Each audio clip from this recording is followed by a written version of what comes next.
This podcast is brought to you by SeatGeek. Our friends over at SeatGeek are giving us a promo code of TBA Wrestling. That is TBA Wrestling for $20 off your first purchase. Enjoy the show.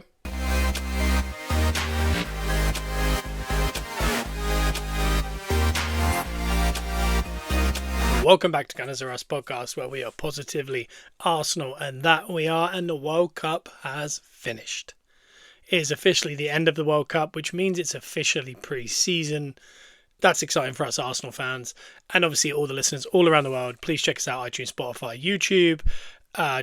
Just look up Gunners R Us podcast, and you'll find it. On YouTube, it's on TBA Wrestling, which is us, Joe and I, which is also our SeatGeek, and other places you can find us on social media. So search TBA Wrestling or Gunners R Us on YouTube. Everywhere else who are Gunners R Us, plus the Patreon. But the World Cup is finished. Now we're going to get every two days, if you include the Patreon, we are going to get you audio in your ear holes because it's going to ramp up now. So much has happened this past week. So much is going to keep happening. But if this one is to go by, it's going to be a busy summer. Because since we last spoke here on iTunes and Spotify, England got knocked out. England won a game 6-4. Arsenal lost out on their supposed number one target. We have a new winner of the World Cup, and it includes 3 Arsenal players. Plus, we are rumoured with a few players that maybe left field. But there's a big conversation to have about our transfers and things like that. So if you're listening today, the first half of this will be about all World Cup speak. Finish the World Cup up. All thoughts. As far as World Cup goes. And then the second half is going to be transfer news. I'm talking Morgan Rogers. I'm talking John Stones. I'm talking Andrea Berta, and maybe is there something we need to look deeper into? Maybe lack of ambition? Is it actually really smart? Is it maybe something that should be applauded, the way in which we're doing business? Who knows? But we'll get to that in the second half. So if you want the Arsenal stuff, fast forward. Keep skipping until you hear me start talking about Morgan Rogers, most likely, because I certainly won't be talking about him in that 6-4 England game. Or if you want to hear the whole thing, here we are. We're going to talk about England. England went out against Argentina, which I definitely set up maybe a villain and a babyface in the World Cup, because Spain had already gone through when we spoke last into the final. Then it was England's turn to play against Argentina. It's a bit old news now, it's a bit old hat, but essentially they did all the bad tactics. They were everything that the pundits think Arsenal are. They did it all. It was the theatre of the touchline. It was I think Enzo literally punching Elliot Anderson in the back of the head in the first 4 minutes. The constant pushing. We saw a lot more of it against Spain. And the irony of all of this is, obviously we were talking about the conspiracy behind Argentina, and they did make it to the final. They ended up losing. But it was only growing per game. You know, we had Granit Xhaka literally saying, what's the point in playing the tournament when you're giving it to Argentina? And I don't know if they ever intended to only want Argentina to win it, but it certainly felt like they wanted them in the final, and they wanted that kind of MLS Messi in the final in America. It just, certain things didn't sit well with a lot of people, you know, as far as the president getting involved, the head of FIFA being an idiot, all these things. It being in America, and then it also having the best player that, you know, if you say to an average American, can you name a soccer player? They say Messi first. Messi is the guy, and maybe Ronaldo, Beckham, players like that in the past, people have said. But since he moved to the MLS particularly, I think they were learning about him, and then obviously him moving to MLS, Messi's the guy. He's the franchise of football, according to Americans and Europeans, because he is the greatest to ever play football. But him being in MLS, I feel like there was definitely some kind of ulterior motive, maybe, that it makes the American League look good. Maybe something or other. And I don't think it was necessarily they wanted them to win the World Cup. I think they needed him in the final to drive ratings, to drive viewers, to feel proud that an American League player had pulled his team to the final. And I mean, that is exactly what he did. He pulled a very average group to a World Cup 4 years ago, and he's pulled them very close again. But when we talk about the final, it wasn't very close. It was pretty dire, to be honest. But England were dealing with this kind of Argentina, and there's so much to be I think if I group this game in with England's ending, I'll get my thoughts out better, because he starts with Rodgers on the right. And again, if you were fast forwarding and you're waiting for transfer news, I apologise because that's just messed you up. But he starts with him on the right, Saka not on. Madueke, I think, scared him in the cameo the game before. Gordon, Kane, the usual kind of suspects. But, we looked comfortable. I don't think they really threatened. I thought we managed the first half very well, considering we didn't fall for any of the kind of crazy tactics, or we were just laughing it off. We didn't, jump on it. We just let it go. The ref did an awful job. I mean, the first booking of the game was England. They should have had 2 or 3 by that point. I think they should have had a red card generally for the Enzo tackle. But after the second half start, we get the goal with Gordon, and it was the right-hand side. I think Rice releases Rodgers. Rodgers gets it across to Gordon. Great finish from Gordon. And at that point, I genuinely thought, wow, we have taken such a step forward in England, because we just look comfortable against the world champions, and I think we played it to perfection to that point. What happens directly after that? If I think we played it to perfection, a disaster class, the worst case scenario, I think we played it so badly. Is it the manager's fault? Is it the players' fault? I think it falls somewhere in between, because I said from the get-go of this campaign, it stinks of Arsenal. In a not in a negative way, but there's so many correlations of the way they're playing, the character, but maybe not the best football. Some of the decisions they make are a bit odd, but they're getting it done. There was a lot to it. And I can't really necessarily put my finger exactly what it was, but this game had a lot to the Champions League final. When you think Arsenal go ahead after 5 minutes, we sit into a low block. The difference between England and Arsenal is we have unbelievable defenders, and we have unbelievable organisation that they train day in, day out. And you can hold a team like that off. And all they got in, PSG literally over 120 minutes against Arsenal, they got a penalty, which was a 21-year-old playing out of position, just getting caught under the ball a little bit. That's all we gave away. When you think after this goal how many chances we gave away and how many defenders we added, that's the difference between being a very good tactical defensive team and a team trying to wing it and just hope for the best and hang on. Because, we ended up losing on penalties, but we still had a threat going forward. There's a couple of times where we need caught them on the counter. And, I mean, everyone that was split.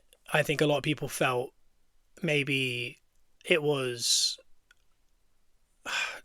too much parking the bus. Maybe it was like a bit embarrassing. Some people thought it was really, really well done and really nearly coached to perfection. And I'm closer to coached to perfection. I think I would love Arsenal to compete with them, like for like I wish England would. When you saw them against France in the bronze final, I want Arsenal to do what England did there, not what England did against Argentina. And I think Arsenal, 99% of teams we play, we don't do that. But there is a 1% that we believe we're not as good at. And I look at Liverpool away, I look at City generally, I look at PSG, maybe Bayern Munich, but I think we've had their number a little bit. So there's only a few teams. But as soon as we play them, it's like we don't even think to ourselves, shall we try and go like for like and be just as good as them? Or do we just accept they're better than us and we just have to do it our own way? And I wish we wouldn't. I wish we'd just have a go. And I think England maybe learned a lesson with that the bronze final, because when you have a go, good things happen. And I know it's a different type of team, but I think France were a lot better than Argentina. A lot better.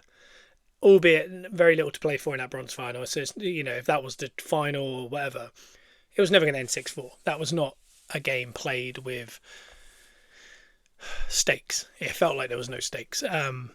But basically, England drop, and I think they completed 6 passes between 52 minutes and somewhere, I think 76 or something, when we made the big defensive changes. Because that's a lot of people are saying, oh, it's all about the changes Tuchel make. He made them as a reaction to the fact that England was camped on their own box.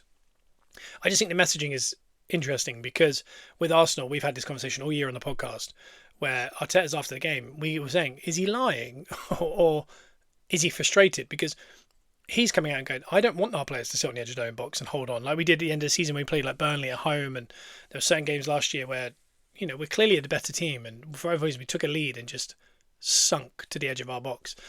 And but Arteta's messaging was quite clear. Like after the game, he would say, I didn't want them to do that.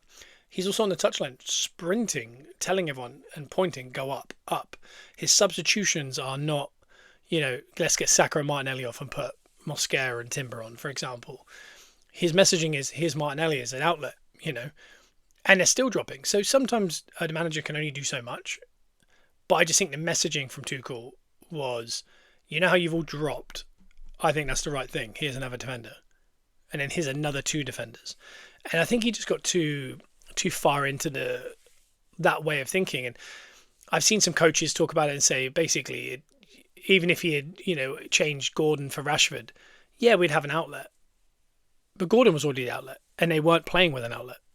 I think realistically, it was Kane. Kane needed to come off because I think he had dropped too much. You needed a player like Watkins or Rashford down the middle, someone who's going to pin 2 or 3 of their players back on the halfway line, not allow them to kind of suffocate you into your own penalty box. And it's really hard when teams do that because the best teams like City, Arsenal have done it in the past. You kind of suffocate teams where your centre-backs are kind of in the final third and there's no outlet, so they're getting deeper because they're like, well, I'm not going to stand beyond that because they're going to score. So it's like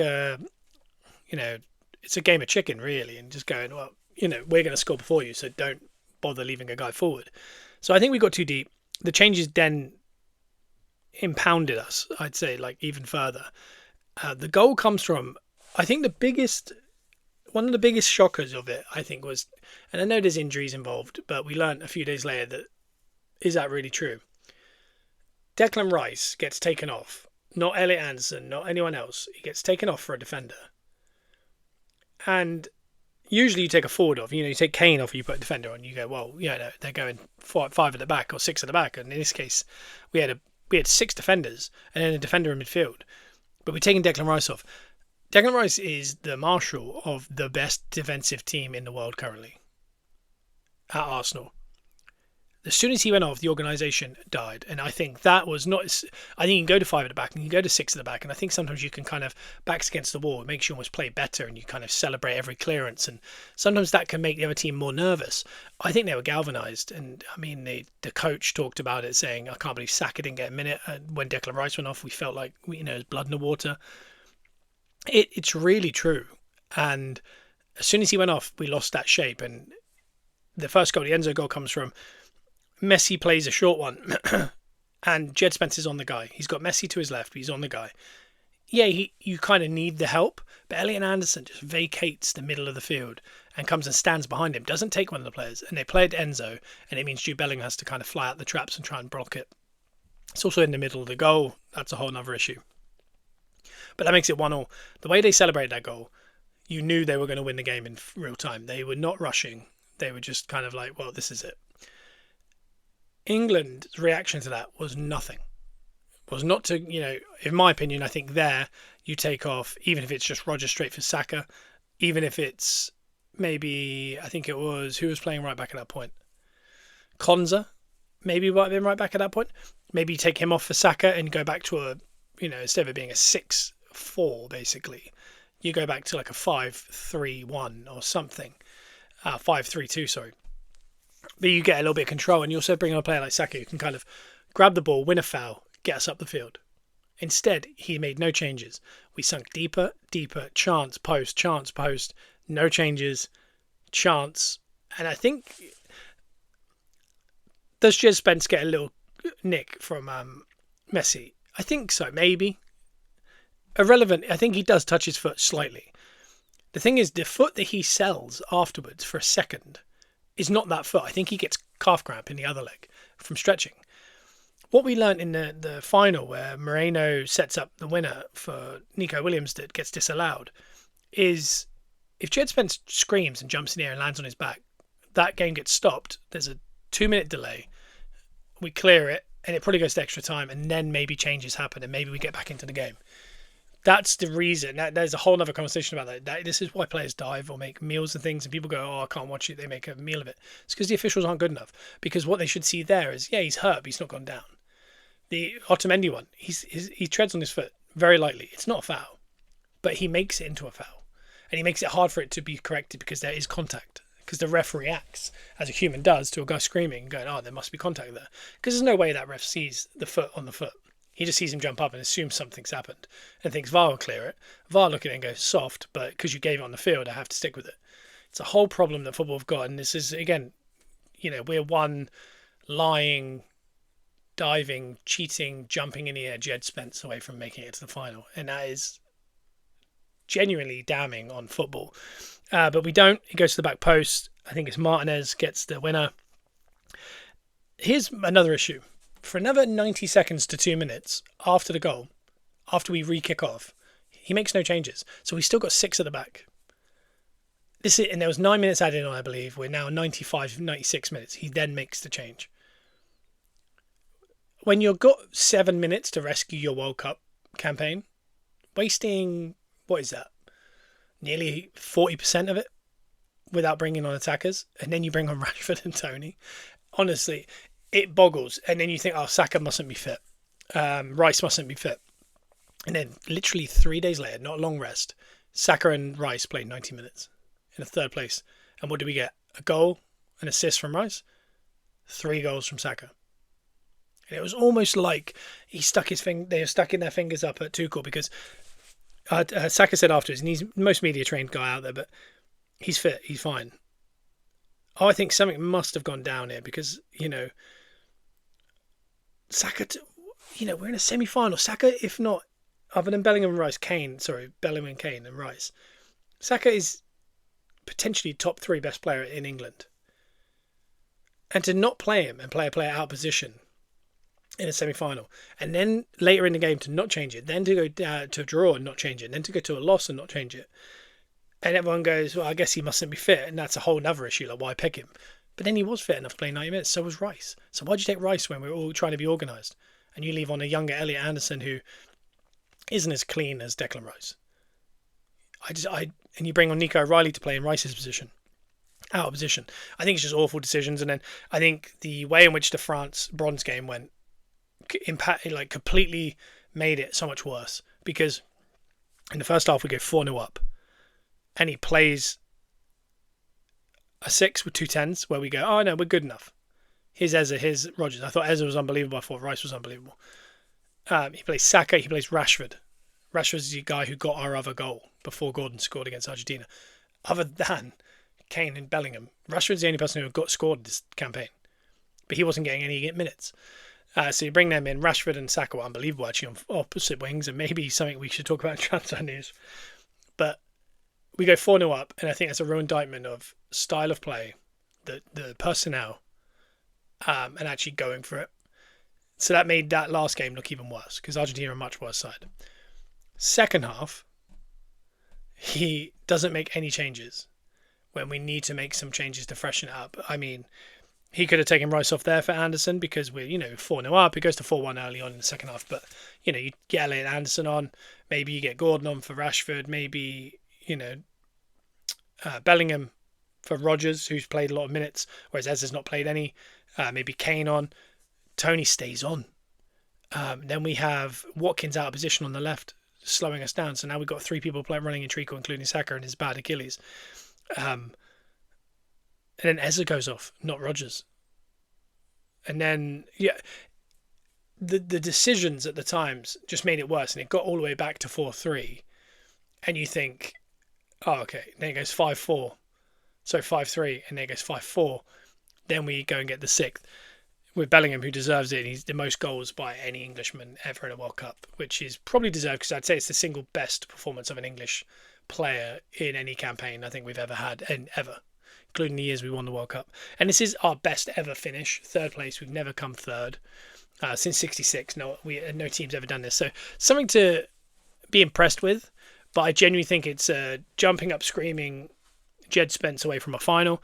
And I also believe just the manager not being so keen to defend. And this is a manager, when he took over, said he watched Southgate and he thinks he was really good, but he was a guy that made a team that was scared of losing as opposed to trying to win. And he, at the crunch time, which is why we brought him in, because we thought when it got crunch time, Southgate got a little bit passive. Tuchel became 3 times as passive as Southgate ever did.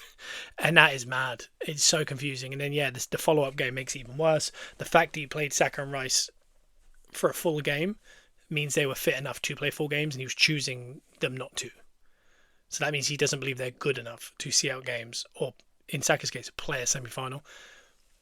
All of it's very worrying, I'd say, for England. But either way, I was very happy with the 6-4. I think it was a fun game to watch. Elise missed 1,000 chances as well. Mbappe becomes the Golden Boot. He does win the Golden Boot, and it's also the most goals anyone's ever scored in one campaign. He's also top of the most goals ever in World Cup history, and he might have 2 more in him. Just unbelievable from Mbappe. And I just thought, generally speaking, it felt like Ezra Rice and Saka went out with a bee in their bonnet, and it showed. And that was fun. It was fun as an Arsenal fan to watch. It was a nice reminder, and then also got me excited to watch the final, where I knew Mikel Merino was, hopefully Zubimendi would get minutes, and they did. And the whole world wanted Argentina to lose. And that cup final, I mean, from was it Louis Vuitton box, Robbie Williams and Nicole Scherzinger and Speed. Then we have one of the worst halves of football, a 30-minute halftime show, which was bizarre. I mean, Ali McCoy's commentary afterwards, he said, "I feel scarred after that." And they said, "What happened?" He said, "I don't know." He said, "But I did see 2 of my favourite players of all time driving a vehicle." And I mean, that kind of sums it up. Like, it was all the biggest stars ever, and it was very American, but it was all a bit of nonsense. And I'm not someone who's like, "Oh, it has to be 15 minutes, it can't be 30 minutes." Neville talked about, like, when you have training sessions where you have a longer break, it's impossible to get going again. And I think things have moved on since that time. I think players are absolutely fine, whether it's, sometimes there's delays anyway. Do you know what I mean? Like, and then the hydration breaks are changing it anyway. And I've got more of an issue with the hydration breaks than I do a 30-minute halftime show. But either way, they did it. Rooney with the killer. I like all those artists, but that was crap. It was good stuff. Then the second half was much of the same. Moreno comes on. You hope he's going to win it with that header. I think that might have been an extra time. Nico Williams comes on. Pedri comes on. You do think Spain are the only team. At this point, Argentina have not had a shot on goal, not even one in vain. That's how bad they were. And they were doing all the... Paredes gets a booking after half-time when he first comes on. He then does 5 or 6 bookable offences and gets nothing. Enzo eventually gets the red for that ridiculous kind of 2-foot jump in, missing the ball on a booking. I mean, way to throw your team under the bus, like, knowing you've got another 30 minutes of that. If he stays on, I think they go to penalties. I think they do enough just to keep him at bay. But 10 men was too much. And at penalties, Martinez, very good penalty takers like Enzo and Messi. Martinez might have come on. And then Martinez in goal, like I said, loves that kind of situation. So he really threw it away for them, I think, Enzo. But some of I don't know, Martinez goes off injured in the first half. You have, who's the other centre-off? Romero goes off injured. Loads of injuries. And, the race was just run, and it just felt like a waste of a team in a final. Messi wasn't in the game. Eventually, Nico Williams does get that goal. It's disallowed. And then Nico Williams cuts it back to Ferran Torres, who scores the goal, the winner, which is, I think the whole world just breathed a sigh of relief kind of thing. And only then, and this is how football is. Spain are a team in the semi-final. They got a goal, kept the ball. Got another goal, kept the ball. And France couldn't do anything about it. Once they got that goal, they dropped against 10 men Argentina. And Argentina created 2 or 3 really good chances to equalise. And it is mad how football does that. I'm sure the coach didn't want that. I'm sure the players didn't want that. It just happens. Moreno took one in the eye from Messi. There was just some really odd decisions. Either way, they hang on. They win the World Cup. Moreno is a World Cup champion. So is Zubimendi, who does get minutes. Came on for Rodri. Rodri, the player of the tournament, which I think is fair. I think a lot of people just forgot to talk about Spain for a long period. And then once it got to the kind of later stages, we started to realise, like, oh, they're really good and they've only conceded 1 goal. They conceded 1 goal in the whole thing. And that's why Reyes not in that team. Unai Simon. If Reyes plays, do I think it's the same amount of goals? Probably. I think it's 1 goal. But that is how good their goalkeeping kind of core is. But he gets that. Young player of the tournament is, I think it's Pau Kabassi. I think that's fair.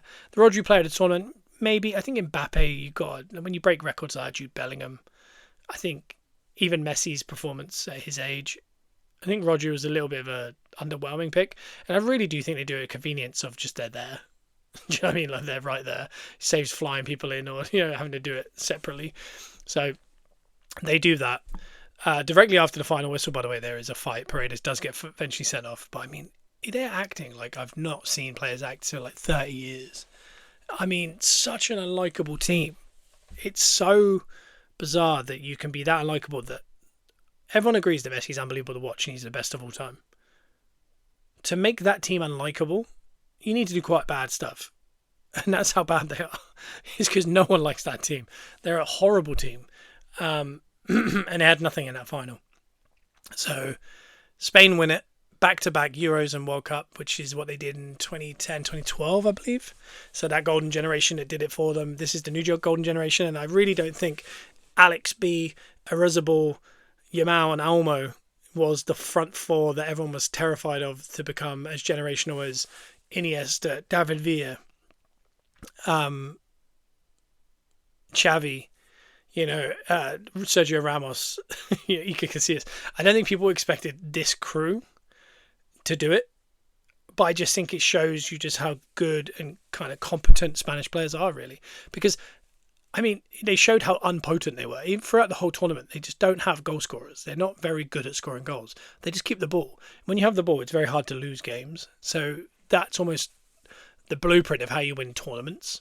Is they were the only team playing like a Premier League or a club side It was like they were the only team playing FIFA in a world full of Pro Evo. That's what it felt like. Even England fell into the Portugal, Argentina, France category of kind of play a couple midfielders, but let's just put all our best forwards on and see if we can score a load of goals. And it was just chaos football. And I think Spain, very City-like, and that's why it was so boring. It was like, Argentina were awful. Spain played like City, which is always a hard watch. And they just kept the ball, and it was just dull. And it was hilarious that in America, and their big worry is 0-0s is why they don't watch soccer, as they say. And then the last 0-0 in a World Cup final was 94 in USA. But at least this was 1-0 in the end. And obviously we had the president giving out rings and God knows what. Stayed on the stage again. It was funny watching Rodri kind of like get him off before they celebrated. I think Moreno hit his dance in front of him. It was just an interesting kind of time. And you just, when you see the pictures today of like Moreno and Zumendi and Raya, all deserve to win it. Holding in that cup, it's such an iconic cup, isn't it? It's such a surreal cup. I think the Premier League's surreal for a lot of players. I think Champions League's even more surreal. But I think winning the Euros or Nations League is something. But winning the World Cup, that cup, it's as it's that, you think of Jordan with what is that called? I was going to say World Series. It's not World Series. It's not Stanley Cup. I've got all. It's not the Lombardi. I've got all the trophies except the NBA. But the picture of Jordan with the trophy, and you think of Pele holding up the World Cup. I feel like certain things are just synonymous with like legendary status, and it's very rare that you get a picture holding the World Cup because it's every 4 years. You've got to rely on your country being collectively very good the years you're playing football, and most players get 3 of these in a lifetime. You've got to be in form. Someone like Phil Foden, unbelievable player, he's already missed out on one. You might get one more, but that's probably it. It's very unlikely you're going to be in that moment where your country wins it. Whereas, if you are good enough and you sign for Real Madrid or Bayern Munich or whatever, or Arsenal or City or Liverpool or God knows, PSG, chances are you're going to win a trophy or two. And maybe even the Champions League. And you have a chance every single year of your 15-year career if you play at a high level. World Cups, you get 2 or 3 shots, and you've got to rely on so many people being good that aren't your club side, and you can't choose where to be. Like if, for instance, Kvaratskhelia is very unlikely to ever win a World Cup. But Moreno is, but he's also not. Like when you think of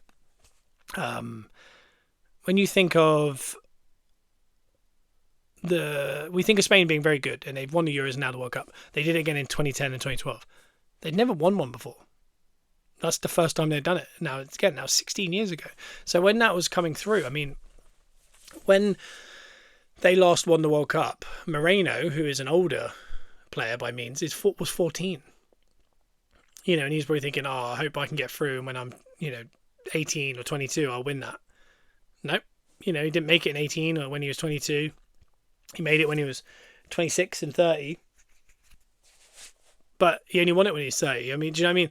It's such an unlikely thing. So to be able to stand there and get photos of you holding it, Seems surreal. But I think as a whole, Mbappe Golden Boot, Unai Simon Golden Glove.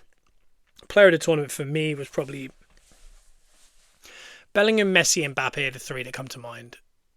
I'll say Mbappe. I think to show up and also at his age to be the top scorer ever, and he's, unless Messi plays another one, he's the only active guy, and he's still active, so he will score more.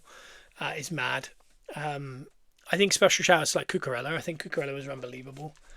The Cape Verde goalie, I forgot his name. Special mention. But as a whole, I've really enjoyed the World Cup. I must admit, did it feel like a World Cup? I don't know. Maybe it was the time difference. It was a bit odd. As it got closer, I really got excited about it. During it, I really enjoyed it. By now, I am done with it. And like I said, I watched that Moreno doc, which made me want to see him win the World Cup. I mean, in January, this guy could have retired. In December last year, there was Ballon d'Or shouts. By the way, still a shout there, I'd say. We'll get into some Ballon d'Or talk actually in a minute with the transfers. But as an overall, I'd say it's like a 7 out of 10. I don't think it was the best World Cup by any means. I think the final was pretty poor. I think there wasn't an amazing amount of games. I think it'll be remembered for controversies, conspiracies, and just some, honestly, poor games in there. I'm excited to get back to Barclays.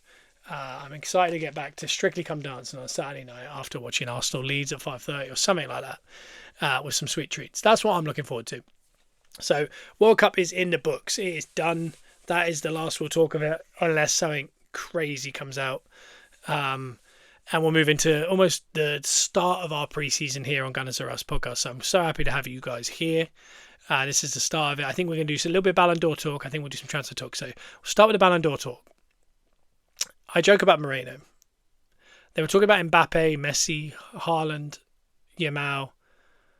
They were talking about them in November, December of who's going to win the Ballon d'Or when it comes up.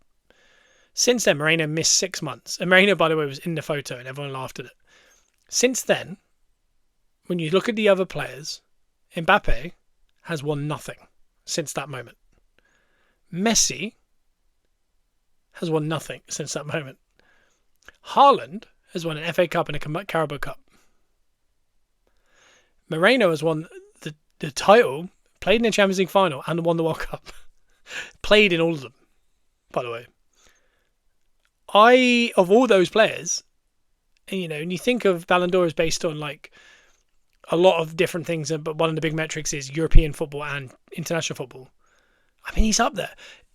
Was he a big enough part in either? Probably not, but he was a huge part of Spain making to that final. I mean, he was a special player, and he was a special player to Arsenal because, again, like in November, people were talking about Ballon d'Or shouts for him because that's how well he'd been playing. Do I think he'll get? Absolutely not.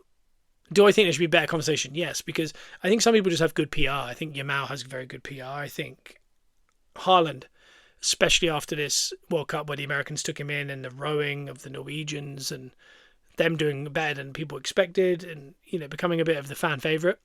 His PR is huge. I mean, he should have won it the year they won the treble, but he didn't. Rodri's PR is huge. I think Rodri's very good, and he's a reason why, when you look at his career, he's won the Champions League, the Premier League, the Carabao Cup, the FA Cup, the Community Shield, Super Cup, World Cup, Club World Cup, and Euros. I mean, he's completed football and a Ballon d'Or. There's a reason that the teams he's involved in are this good. And sometimes people quietly do it, and usually you're kind of saying, I wish people like that would get more plaudits. I think sometimes he might get too many plaudits, personally. Because when you think of the Euros and the World Cup, the winning goals only happened once Zubimendi got in the field. Do I think that that's much to do with it? Because, I mean, he got them there. I don't know. But I don't think he would get Ballon d'Or this year, even though he's won the World Cup. But the Carabao Cup and the FA Cup, in a year where he didn't play much, I don't think should be enough. Other players, Yamal won the league in Barcelona and won the World Cup.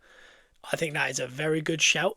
Do I think he was the standout player in the World Cup? Not at all. I think he was quite quiet. I don't think he shone in any kind of way. I think, but again, he's 18, 19. The achievements are massive. I don't think we should put too much pressure that he should be changing games at that age. But he's also playing 120 minutes and playing every game. And do you know what I mean? They're getting there. So And ironically, by the way, this is another year where the team that won it started with a draw, and everyone went, "Oh, they're going to struggle." And it's also another year where England lost to the runners-up 2-1. The last 3 seasons, the last 3 World Cups, England have gone out 2-1 to a team that go on to lose the final, and this has happened again for the third time. So some bizarre stats, but yeah, when you look at it and you think, who's done it all, and I joked a while ago that if England got to the final, Eza would have played in Community Shield, FA Cup, Carabao Cup, Champions League final, World Cup final, and won the Premier League. That's unheard of.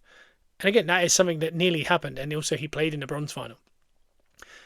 He lost the Carabao Cup final. He lost the Champions League final. But he won the FA Cup. He won the Community Shield. He won the bronze. And he also won the Premier League. So it's very good. But when you go by that metric, I think of someone like Fabian Ruiz of PSG. This guy, in the last 13 months, has won the Champions League twice and played in both. He's won the Super Cup.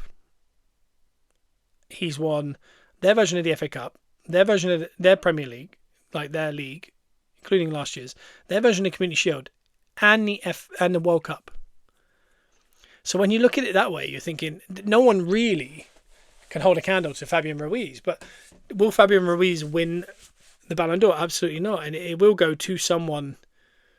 I think a lot of people are saying Dembele should get it because of the same treble that he's won all the things that Fabian Ruiz won with a canter, with the goals. But if Rodri is someone that we're going to have to shout out and be like, he goes under the radar a little bit, but he keeps the team ticking. Fabian Ruiz is a stalwart in the PSG, in all those superstars, and in the Spain team. So for me, I think the Ballon d'Or should go to Fabian Ruiz. Who do I think will get it? It will end up being Mbappe or Dembele or someone like that. Kane, I think, should be in there. I don't think Bellingham for the year. I think he had an unbelievable World Cup, but the year's not been great for him. Declan Rice, I mean, if we win that World Cup final, it's between him and Kane. But at least, Kane won the league, but didn't make it to a Champions League final. Rice made it to a Champions League final and won the league and made it to multiple other finals. I think Declan Rice should be higher than Kane, but I think Kane's had an unbelievable year. So Kane, Rice, Dembele, Mbappe, Yamal, Haaland, Messi. For me, Fabian Ruiz. He's the guy that I would give it to, because you forget that, how hard it is to win a World Cup. I mean, in the last 2 years, he's won 2 Champions Leagues, a Euros, an FA Cup. Sorry, a Euros and a World Cup. He's won both the domestic titles that time, both Community Shields, and he's played in the Club World Cup, and he's won the Super Cup. I mean, it's just unheard of for a player to do all those things in that short amount of time. We talk about Rodri. Rodri's career, we just mentioned all the accolades. He's done it all. He's done everything. He's almost completed it. But he's also 31, 32. I don't know how old Fabian Ruiz is. But what he's done in his career, Fabian Ruiz has done in 2 years. And I think that has to be kind of capped off, because, again, that could be just happenstance. He's in the best French team.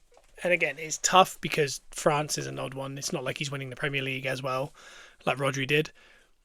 But he's winning back-to-back Champions League, back-to-back international titles. I think, for me, he has to be the one.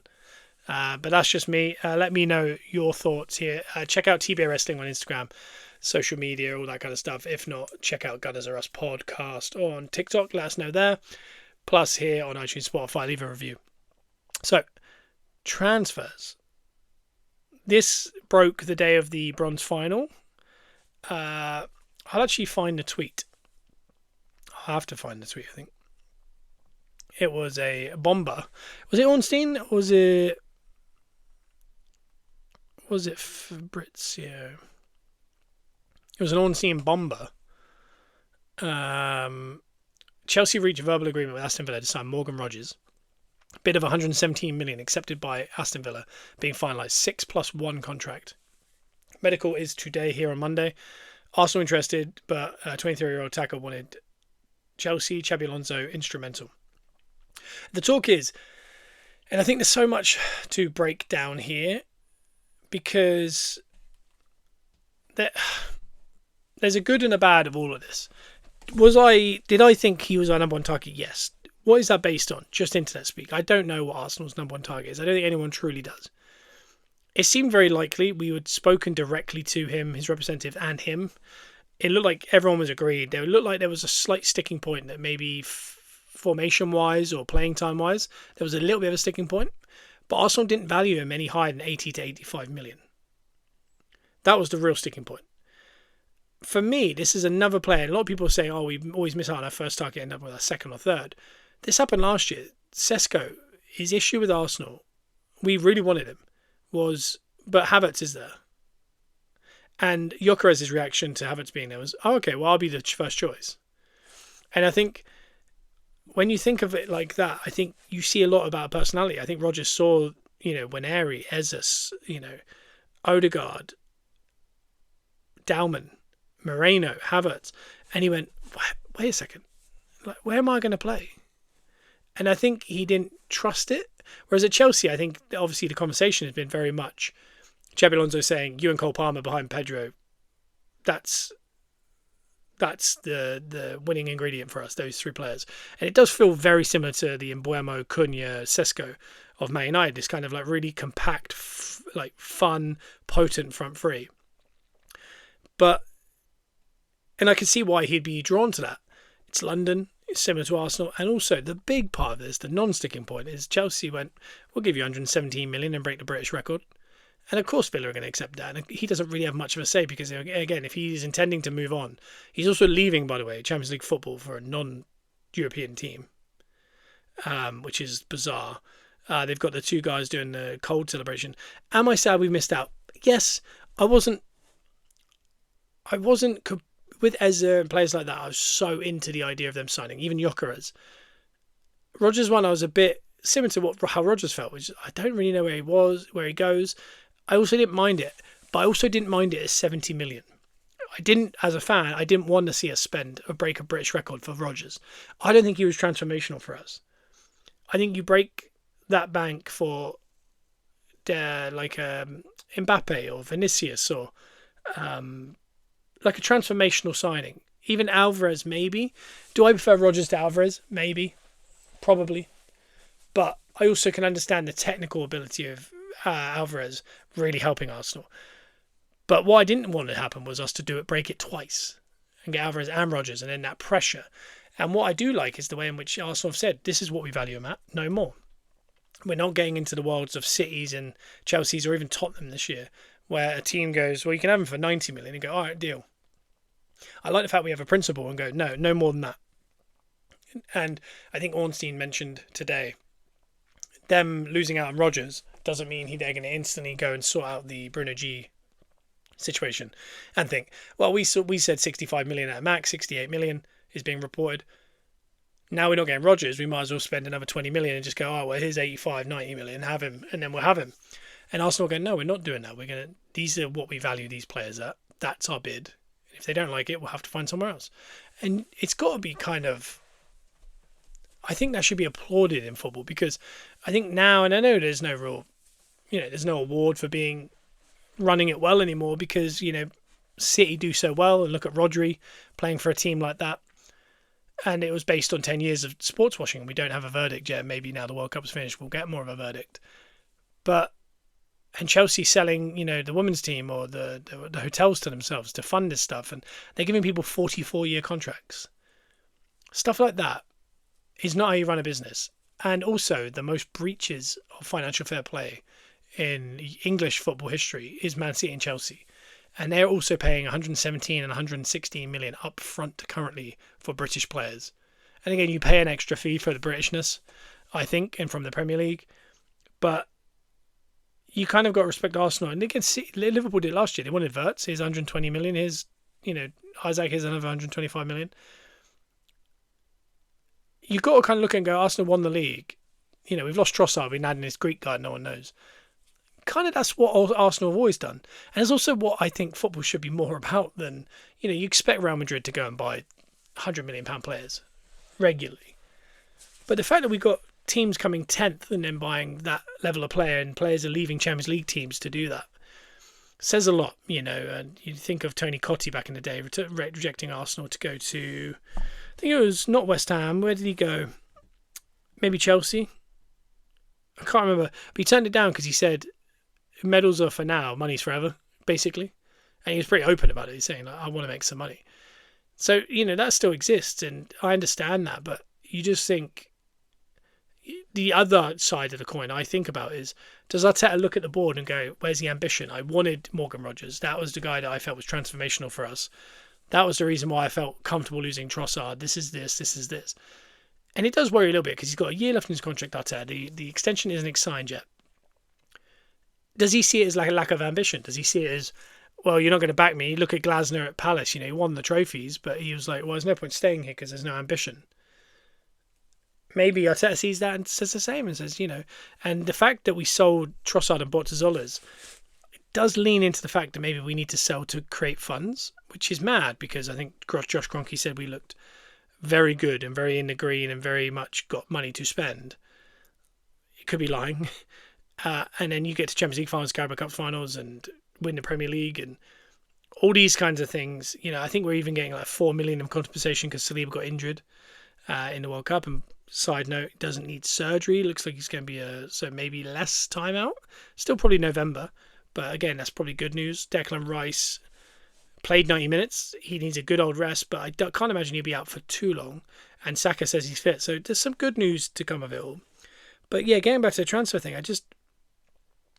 I applaud it. I like the fact we're this way. I'm glad we're not just I would feel almost odd about spending 117 million on Morgan Rogers. I don't think he's worth it. I don't like the idea of the pressure that brings. I think if you bring that pressure, it has to be, like I said, a Vinicius. You peel him out of Real Madrid for 130, 140 million and you go, yep. And you then go and buy Zolas and Meslier and that. And you think, well, that's a, transformational signing because you've kept the core group together. You just added a little bit of, seasoning there and a little bit of kind of world-class, elite-level left-side winger. Diamonde's been chatted about today, and I think so has Barcola again. These are names, Julian Alvarez, that we've kind of heard for a while that have kind of been linked with us. Morgan Rogers, Julian Alvarez, Barcola. Even Morgan Gibbs-White was a big conversation at the start of the window, and then it went away from that into the Rogers talk, and now it's gone back, I think, towards Morgan Rogers, because I wonder if we could get him out of Forest. Again, Glasner might be walking into a situation where he loses his best players, and I can't imagine getting him out of Palace was easy. And one of them probably would have been, we're going to keep Morgan Rogers no matter who comes in for however much. So I don't think it will be him. Again, I don't want to be spending 90 million on Morgan Rogers. Morgan Gibbs-White. I think we have a Nwaneri type player that's like both of those players who needs game time. I would much rather give him free game time than spend 117 million playing on a type like that. I do think Bruno Guimaraes needs to be done. I do think a centre-back needs to be done. I think if we can get a marquee signing done, then that also.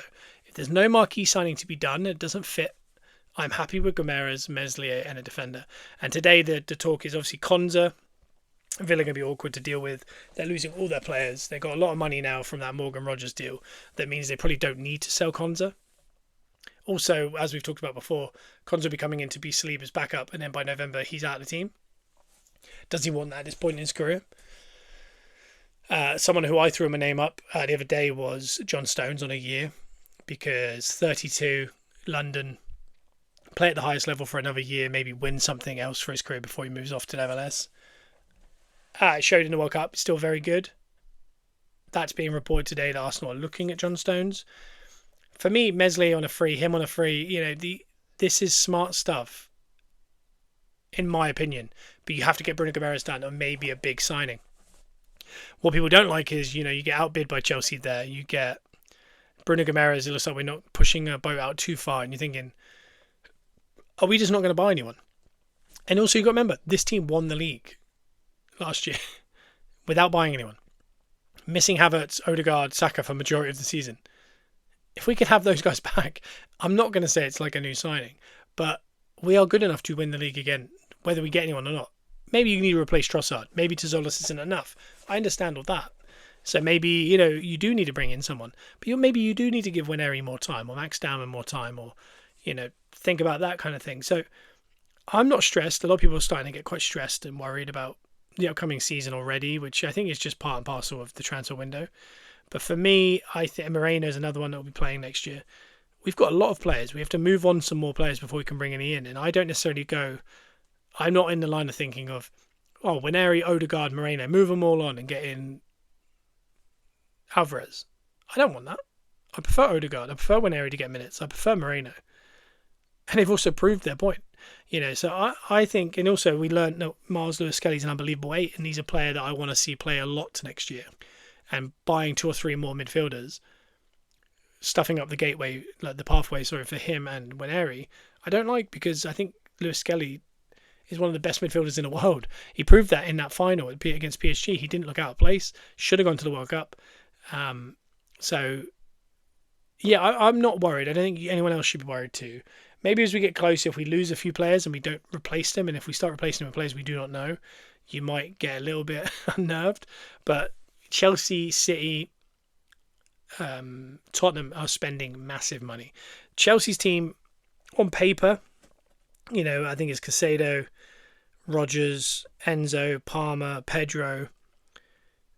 It looks all right. I think it does look all right. I think there's it's a bit wafty at times. I think losing Cucurella is massive for them.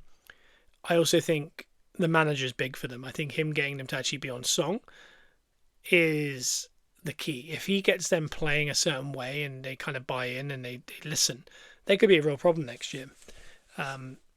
But so far, yeah, those guys spending massively. Villa getting absolutely capitulated. So I don't know what they're going to do. And again, another reason with Morgan Gibbs-White that I mentioned is Elliot Anderson already going as well. Means one, they probably don't need to spend. Secondly, I can't imagine Glasner, who left Palace, like I said, for lack of ambition, moving to a team that get rid of their 2 best players, Anderson and Morgan Gibbs-White.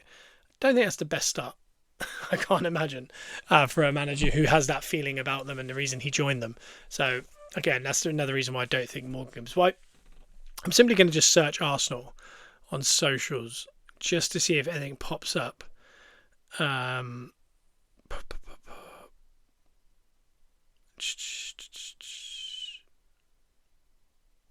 have a look. Anfield, no, I don't want Liverpool.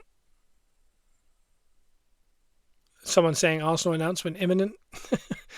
Again, I think that it might be them just trying to, get a farm engagement. But I can't see anything on a quick scroll. Usually, if something's broken or there's certain news, it'll be kind of everywhere as you scroll. I'm not seeing much there. A little extra here from Fabrizio from 2 hours ago. Mikel Arteta had direct conversations with Rodgers over the recent months.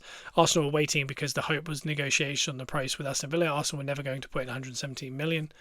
After more checks, I can guarantee Arsenal's intention was to bid for around 90 maximum. But no more than this. Chelsea decided to go all in and close the story. The only way to make that happen and avoid an Arsenal counter hijack, as they did. And again, Chelsea have done this in the past. They've absolutely destroyed us on a bid like that. Think of Mudryk, and we went and got a bargain. So let's hope that happens, because we just lost that bargain after 3.5 years of unbelievable service, I'd say. No, it looks like there's nothing there. I don't think that's it. I think Simon mentioned this morning that there's a little talk of Wan-Bissaka being linked to Arsenal, which is somewhat hilarious. But it's not something I do know. So if that comes to pass, then that comes to pass. But I really hope that isn't necessarily true. But I'd say that's been it. I think a bit of Ballon d'Or talk, some transfer talk, round up of the World Cup. But I can just say this, as going forward, on Wednesday we'll be back here on iTunes, Spotify, and on YouTube, TBA Wrestling. Give us a 5-star review here on iTunes and Spotify. Check out our Patreon. The link is below. £6 a month. You get you put in a raffle for a graded Arsenal card every single month that you're a Patreon subscriber. I would, this is the time to do it, because transfer talk every 2-3 days, everything's going to go crazy. I'm going to break it down. Then the preseason is going to start. It's already started, but and then Community Shield's here. Games every 3 days. It's all back so quick. And if you like your Arsenal content, we can give you 4 or 5 audios a week here on the Patreon. So check that out. Please tell your friends about it. Talk about it. Get it around to all your Arsenal friends. And we'll see you next week. Bye-bye.